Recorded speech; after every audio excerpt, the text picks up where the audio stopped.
Let me ask you a question.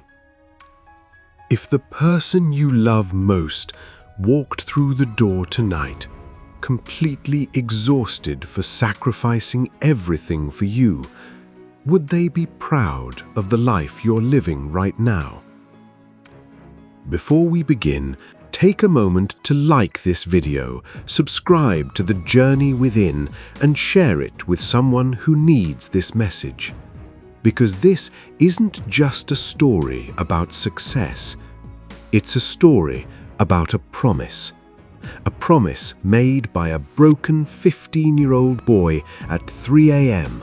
after watching his 65-year-old father come home defeated, exhausted, and carrying the weight of an entire family on his shoulders.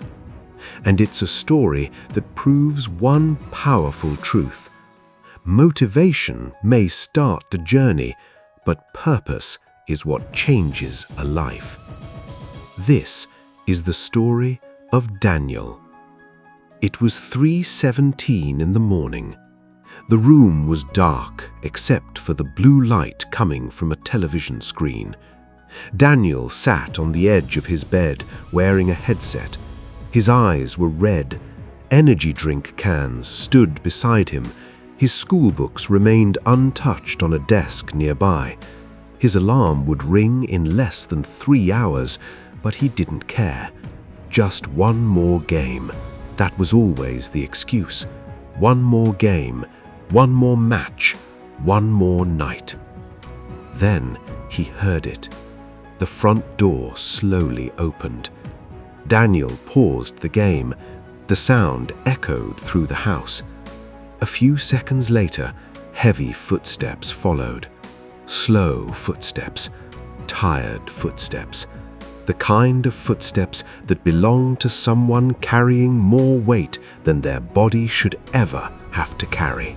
Daniel removed his headset. Something felt different. He quietly stood and looked through his bedroom doorway. And what he saw changed his life forever. His father was standing near the entrance, 65 years old. His shoulders slumped. His face looked drained. His shirt was soaked with sweat. His limp seemed worse than usual. Daniel watched as his father slowly sat down, then covered his face with both hands. For several seconds, he didn't move. Daniel had never seen him like that before. Never. His father was the strongest man he knew. The man who always smiled.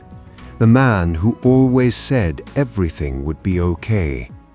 The man who carried everyone's problems without ever talking about his own. Yet tonight, he looked broken. Daniel walked closer. "Dad?" His father looked up, then forced a smile. "You're still awake?" Daniel nodded. His father looked away. "I had a client today." Daniel immediately knew what that meant. His father worked long days trying to sell properties and close deals. Every deal mattered. Every dollar mattered, especially now. "Did it work?" Daniel asked. His father remained silent, then slowly shook his head. He never showed up. Daniel felt his stomach tighten. That deal would have paid $300. $300.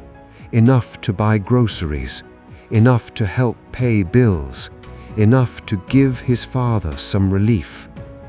Instead, after 14 hours of work, his father came home with nothing. Nothing except exhaustion. Daniel stood frozen.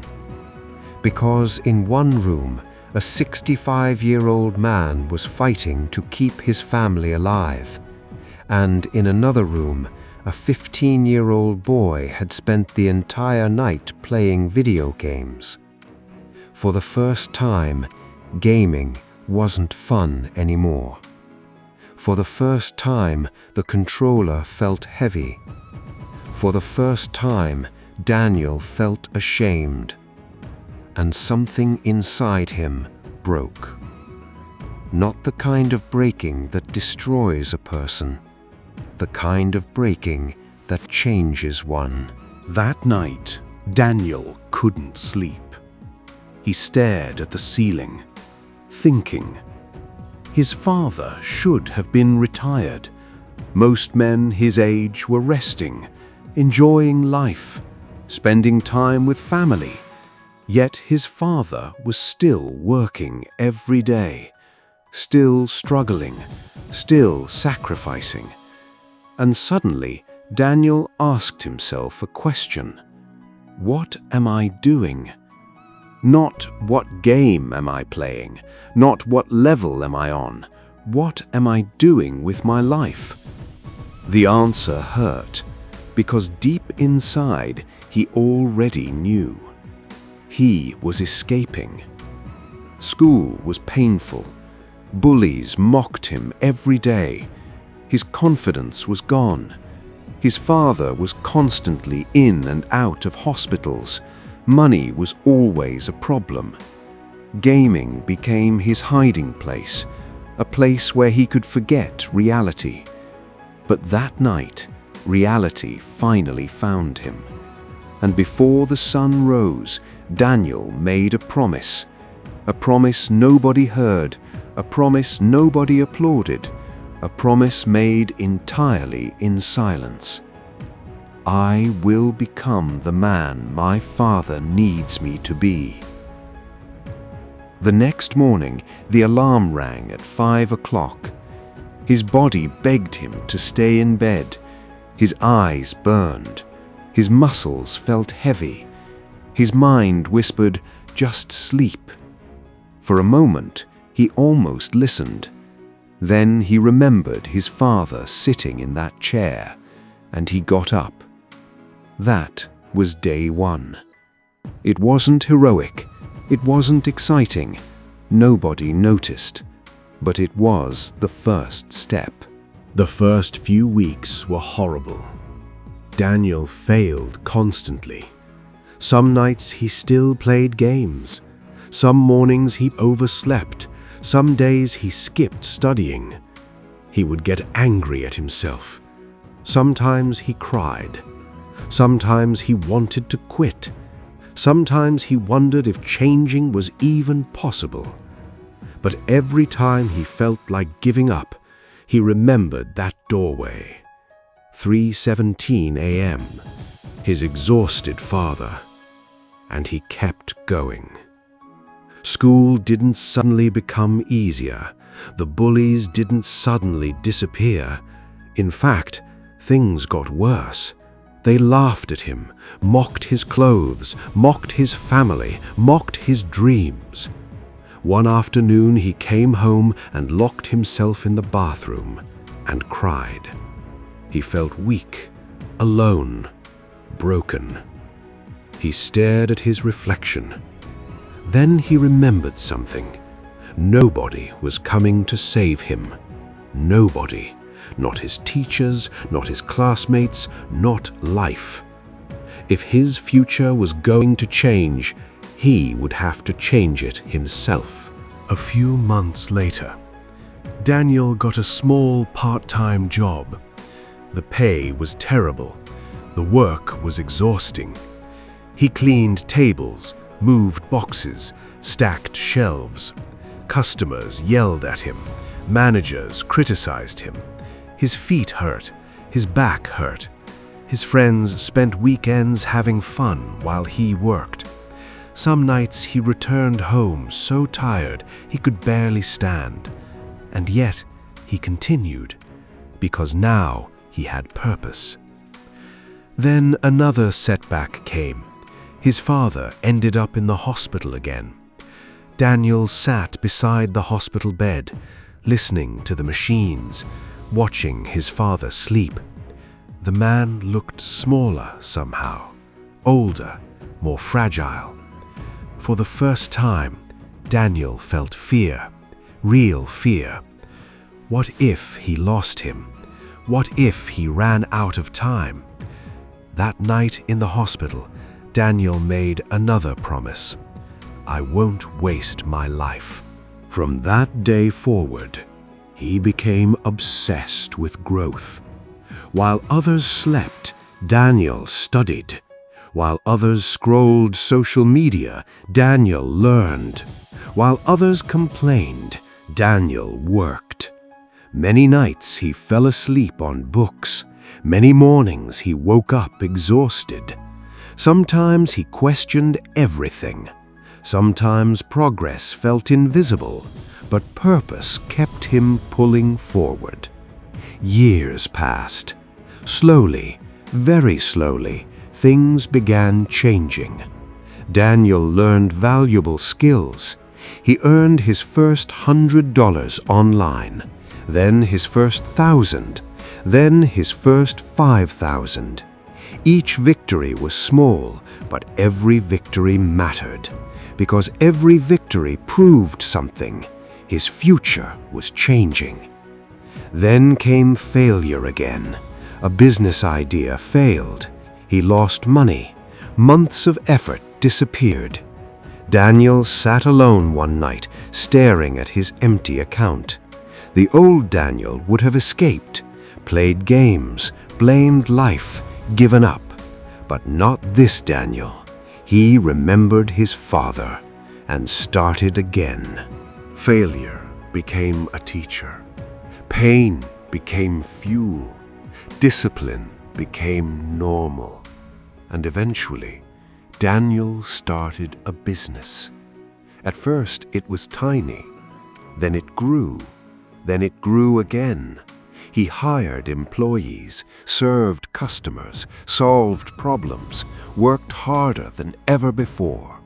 Years of sacrifice finally began producing results. One day, Daniel looked at his bank account.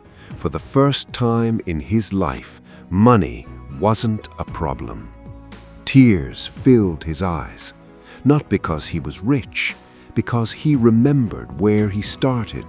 The gaming room, the bullies, the hospital visits, the sleepless nights, the doorway. Then came the moment he had dreamed about for years.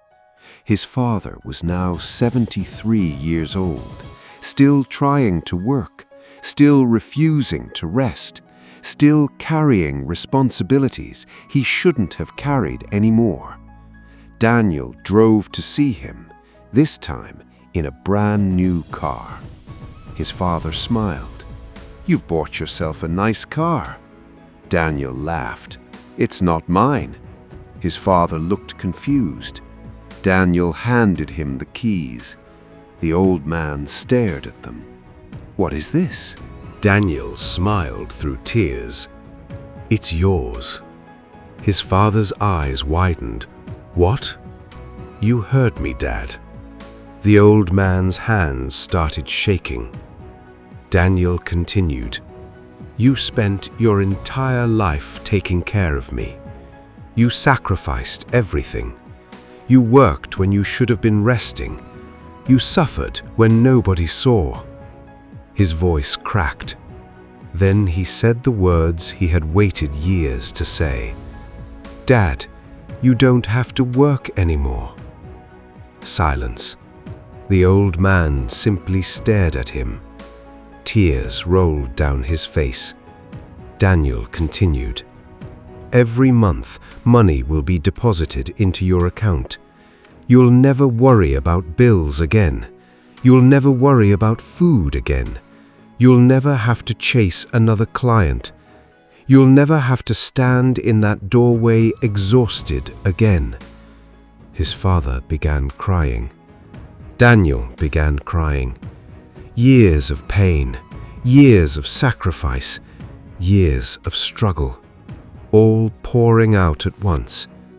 Then Daniel hugged him tightly and whispered, "The day I saw you come home at 3 a.m., I made a promise." His voice broke. And today, I finally kept it. Later, Daniel built more businesses, created jobs, helped people, bought his father everything he had once dreamed of. But none of that was his greatest achievement. His greatest achievement was becoming the man he promised himself he would become. So remember this lesson. Stop waiting for motivation. Motivation is temporary. Motivation disappears when life gets difficult. Purpose doesn't. Purpose wakes you up when you're tired. Purpose keeps you moving when you're scared. Purpose carries you through pain. And purpose turns ordinary people into extraordinary ones. Because motivation might get you started, but purpose will keep you going when everything inside you wants to quit. And sometimes, waking up early before sunrise with a purpose can change an entire generation forever. Before you go, let me ask you one final question. What is one thing you will start doing today that your future self will thank you for? Think about it carefully and don't wait for tomorrow. Start today. If this story touched your heart, please like this video, subscribe to The Journey Within, and share it with someone who needs this message. Thank you for watching, and I'll see you in the next story.